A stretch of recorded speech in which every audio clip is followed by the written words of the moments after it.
Bismillahirrahmanirrahim. Assalamualaikum warahmatullahi wabarakatuh.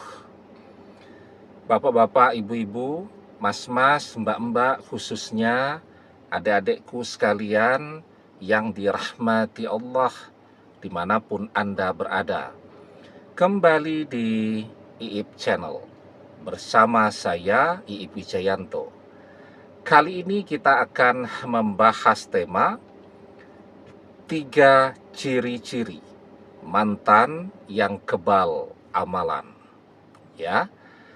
Nah, jadi ketika kita merasa usaha untuk mendapatkan mantan kembali secara zahiriah atau secara langsung itu sudah tertutup semua, kita sudah tidak bisa ketemu dia lagi, kita sudah tidak bisa telepon, tidak bisa chatting WhatsApp dan seterusnya, ya.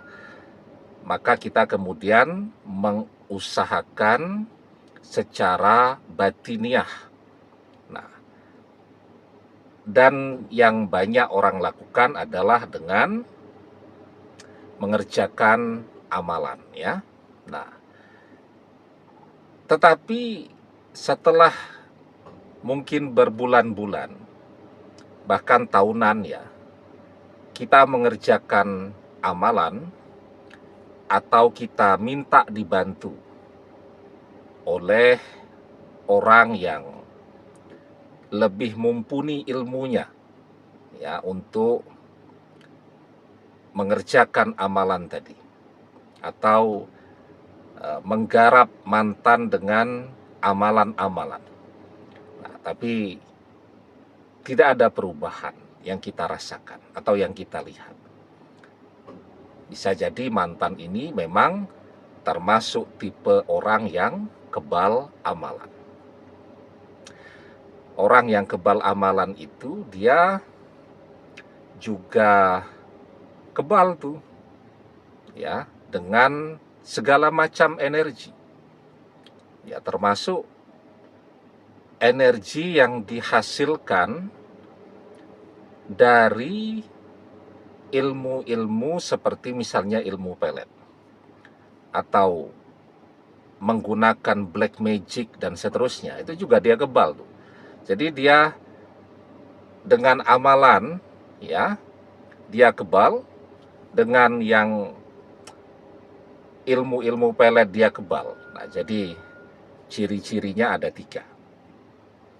Yang pertama ya, kita tadi merasakan sudah mengamalkan sebuah amalan, baik sendiri ataupun minta bantu orang yang memang profesional di situ atau memang mumpuni di situ, tapi tetap tidak ada perubahan apapun ya pada diri mantan. Kalau dia menjauhi ya dia tetap menjauhi. Ya.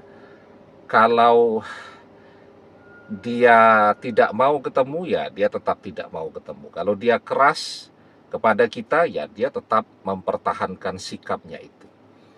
Karena apa? Karena ketika amalan itu ya energinya ditransferkan kepada seseorang, nah seharusnya kan sudah mulai ada perubahan-perubahan.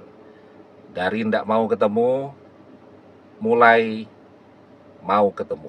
Dari memblokir media sosial, juga membuka blokir media sosial dan seterusnya ya. Atau misal tadi itu, ya kalau amalan itu kan dengan jalan spiritual ya, yang menggunakan pendekatan spiritual yang bagus gitu ya. Nah, ada orang kan yang pengen serba cepat tuh, maka dia pakai misal ilmu pelet itu. Karena energinya itu sangat berbeda tuh. Kalau amalan itu ya sebenarnya kan intinya adalah doa. Sehingga energinya itu akan meresap dengan lembut begitu, tidak bisa dirasakan oleh orang, tetapi dia membuat perubahan yang permanen. Ya, jadi ya cinta betul selamanya gitu. Nah, tetapi kalau yang pakai ilmu pelet itu, atau orang pakai black magic misal gitu kan, dia akan memberikan perubahan yang cepat, tetapi orang menyadari perubahan itu. Ya, energinya itu keras. Ya, ada yang merasakan telinganya seperti ditiup-tiup. Ada yang merasakan seperti ada angin yang bergerak di sekeliling dia dan seterusnya. Nah, jadi energinya itu keras. Bisa membuat perubahan yang cepat, tapi tidak permanen. 2 bulan sudah luntur tuh. Ya. Tetapi orang yang kebal amalan tadi, ya menggunakan apapun ya, misal amalan yang doa, atau yang seperti ini tadi, dia kebal semua. Semuanya akan mental dari dia. Nah, jadi yang pertama, kita tidak melihat ada perubahan apapun pada diri mantan. Yang kedua, yang kita lihat, sepertinya mantan malah tambah tidak mungkin untuk didapatkan lagi. Sekarang mantan misal menunjukkan tanda-tanda betul-betul akan serius nih dengan orang ketiga. Ya, kita mulai melihat mantan berkunjung, ketemu dengan orang tuanya, orang ketiga, dan sebaliknya. Mulai terlihat tanda-tanda betul-betul mau serius. Atau kalau mantan ketika berpisah itu bukan karena faktor orang ketiga, pada saat ini kita justru melihat mantan dijodohkan dengan orang lain, dan mantan terlihat happy itu menjalani perjodohan tadi. Ya, nah jadi yang kedua cirinya atau tandanya kita melihat loh kok jadi tambah sulit nih untuk didapatkan. Nah, itu yang kedua. Dan yang ketiga, bukannya mantan yang tergila-gila kepada kita, tapi kita justru yang tambah merasa jatuh cinta, kangen luar biasa, dan tergila-gila kepada mantan. Nah, seharusnya kan perpindahan energi itu, ya energi itu ketika ditransfer ke sesuatu itu seperti orang menuangkan air. Ya, jadi menuangkan air begitu ke tempat yang lebih rendah atau ke wadah yang lain. Jadi yang terisi itu gelas yang lain. Gelas kita seharusnya jadi kosong. Ketika kita mengirimkan energi dari amalan itu, seharusnya kita merasa lega, merasa plong, merasa ringan, tanpa beban, fresh, ya senang dan seterusnya. Nah, energi itu pindah dan bekerja pada mantan.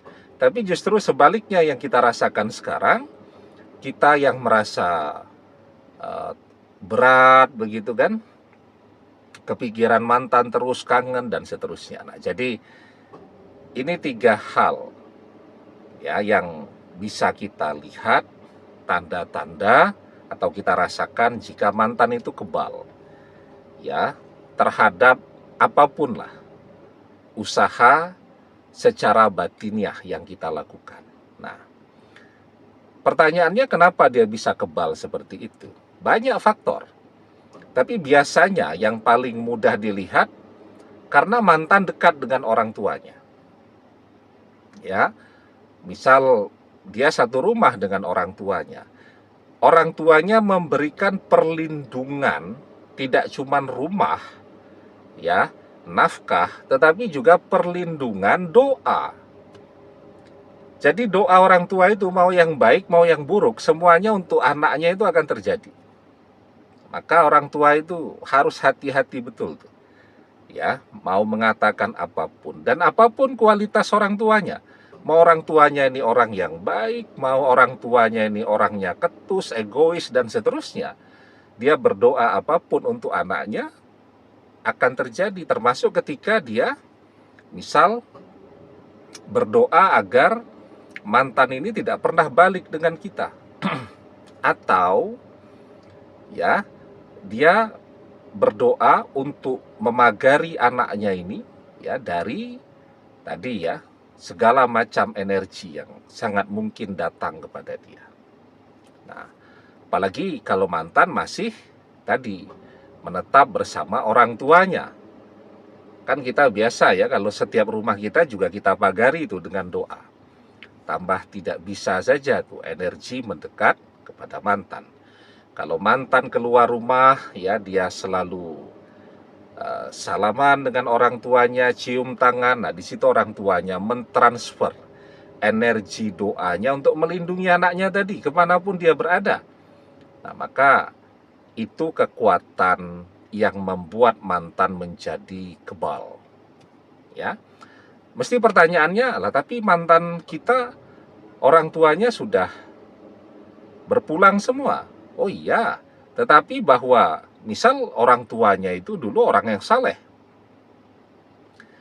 maka energi perlindungan doa dari mereka itu akan bertahan sampai kapanpun. Itu kehebatan doa dari orang tua. Salah suda'awati mustajabah, la syakka fihinna da'watul walidi. Jadi ada 3 doa yang mustajab, yang sama sekali tidak diragukan. Peringkat yang pertama adalah da'watul walidi, doa orang tua untuk anaknya. Ya. Nah, jadi orang tuanya memang sudah berpulang semua, tapi ketika dulu setiap hari dia mendoakan anaknya ini, maka perlindungan doa dari orang tuanya itu akan terus hadir, ya. Nah, sekarang apa yang harus kita lakukan ya? Ketika mantan ini kebal terhadap semua amalan tadi. Nah, ada yang bisa kita lakukan ya. Kalau amalan doa ternyata kita rasakan mental semua. Nah, tapi tetap ada yang bisa kita lakukan. Karena sekebal-kebalnya manusia tetap ada celah kelemahannya ya. Tapi nanti kita lanjutkan di video yang kita posting setelah video ini, karena ini sudah 13 menit, nanti tidak videonya terlalu panjang. Ditunggu video selanjutnya ya. Demikian, semoga bermanfaat. Wallahu a'lam bissawab, billahi taufik wal hidayah. Assalamualaikum warahmatullahi wabarakatuh.